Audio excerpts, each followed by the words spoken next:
In today's video, I want to talk about the new MCP abilities with Gravity Forms in WordPress. On the right-hand side, I have Claude Desktop. On the left-hand side, I have my WordPress website. We'll be chatting with our WordPress website to do things with Gravity Forms using Claude Desktop. And it's a highly anticipated feature of Gravity Forms, and a lot of us who are agentically building sites will appreciate this, but more so those who are managing Gravity Forms or wanting to extract Gravity Forms data with our agentic tools. This is a huge benefit to those of us who are going down that path.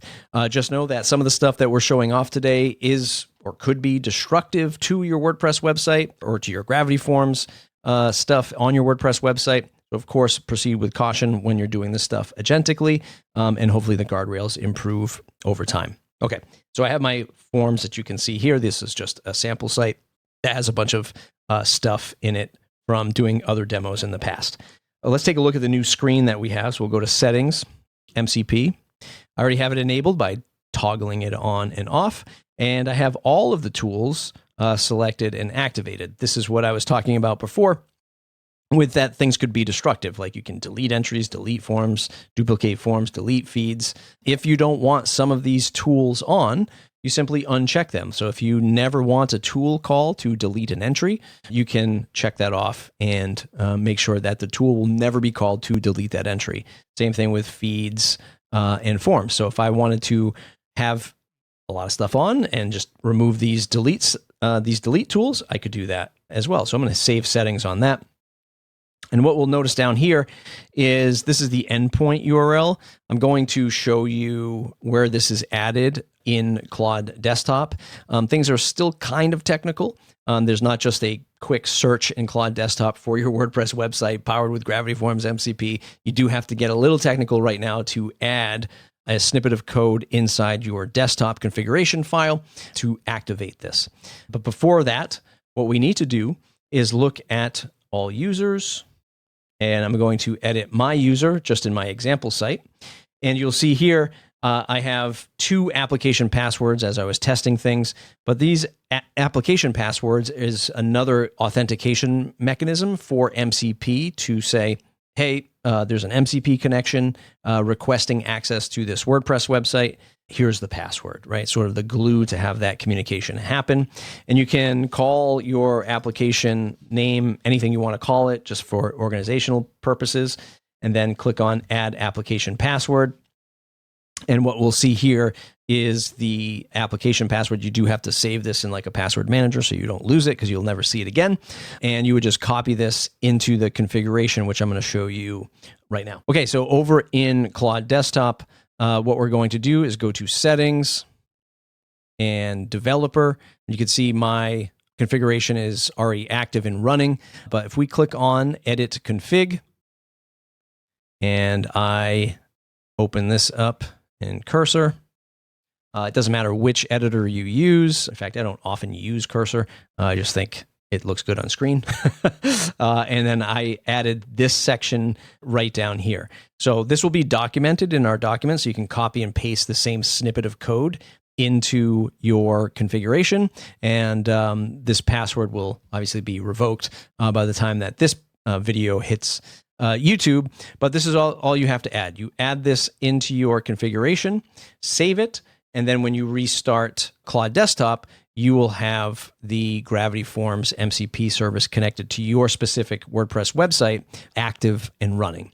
And from there, that's all you really need to do. You can now start to prompt it with stuff that you want to ask your WordPress website to do things agentically. So I might say something. Well, let me pull up the forms so that we see it. And let's talk.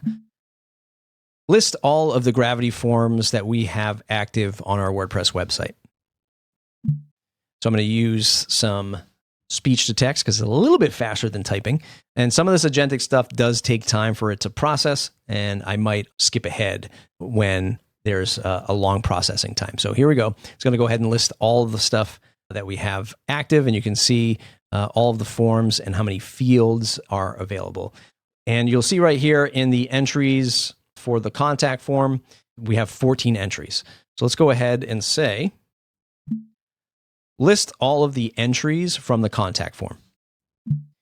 We'll hit enter on that, and that will go ahead and show all of the entries from the contact form. It's going to ask me which contact form do you want. Not contact form 1, we want contact form, which is just contact, ID 4. So we'll select that. And now on the screen here, I'm just going to blur out the emails. These are all the contact forms. This is all just a bunch of testing stuff that I've done in the past. So there we have our entries. So really cool stuff. Let's start a new conversation.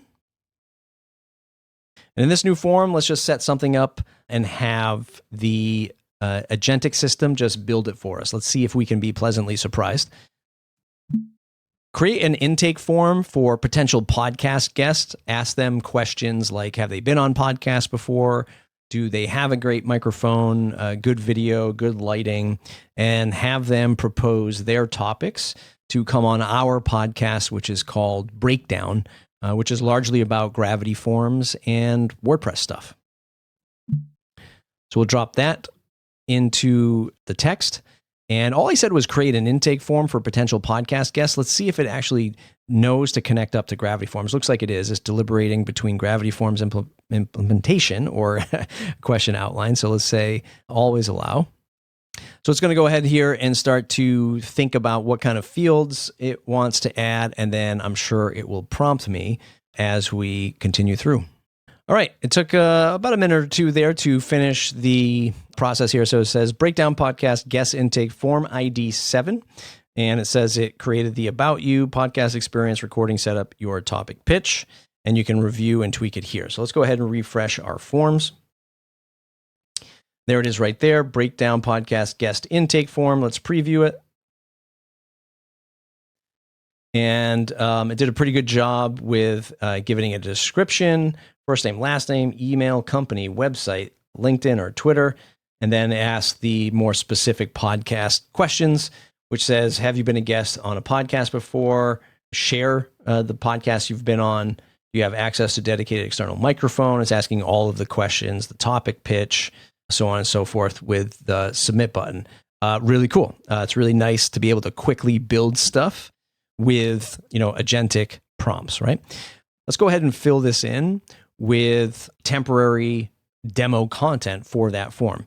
So now I'll say for form ID 7, which is the Breakdown podcast form, create 15 mock entries that I can use as demo data for the form entries. We'll go ahead and send that through. This might take a minute for it to create those 15 mock entries, but this is particularly good when you are testing, you're testing builds for clients or for your own purposes, but it shows you that you can start to manipulate content in Gravity Forms and maybe even send content in from other sources of data. Gravity Forms and entries can be used in many different ways. It's not just a contact form entry. You could be building a directory of information using great tools like from Gravity Kit and Gravity View. Using Gravity Form entries for populating different things is a really powerful use case. So as I can see here, it says I've got the field structure. Now I'll create 15 varied mock entries, a mix of WordPress devs, agency owners, plugin builders, and educators with different levels of podcast recording readiness. And we can also see the tool being called, which is Gravity Forms Entries Create, and it's creating all of those entries right now. All right, so after about a minute, it's created those entries. Let's go ahead and refresh. Now we'll see our entries has moved from 0 to 15, and we can view the entries, and it just made up a bunch of stuff. It just made up a bunch of emails, a bunch of names, and a bunch of companies. If we view one of these right here, it has all of the stuff filled out. Why is this a good fit for the audience? I run a course with 3,000 plus students learning WordPress and Gravity Forms from scratch. It would be a beginner-friendly angle. So it took the context of like what this podcast is about, what this form is about, and it filled it out with those mock entries. Really cool to be able to do that. Now, if memory serves me correct, we'll go to Settings, MCP, and I do have delete entries, delete form, and delete feed disabled. So now I'll make a prompt to delete those and see if the guardrails of the tool calling kicks in. Okay, these look great. Can you delete all of those 15 entries from our form? And we'll process that. And let's just see what we get back as a response from Claude Desktop. So it's thinking about the limitations of my data access and modification capabilities.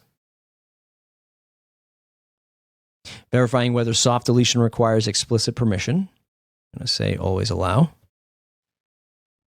And the right in the Claude Desktop sort of warning here, it says failed to call tool Gravity Forms entries delete.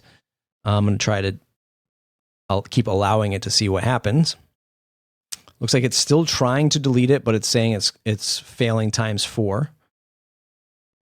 Let's just keep trying to see if it breaks through the guardrails. And it says, I confirmed all the 15 entries are there, but the delete calls themselves are failing. I tried both single entry and scope bulk details from Form 7, and both come back with a generic tool execution failed.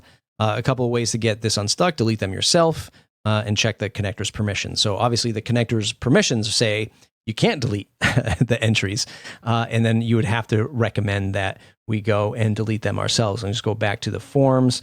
You'll see here we still have all 15 entries in that form. So tip of the iceberg, as I mentioned, but MCP abilities now available in Gravity Forms. Super excited to have this. It's going to make my day-to-day a whole heck of a lot easier. I'm sure it'll start making your day a whole heck of a lot easier.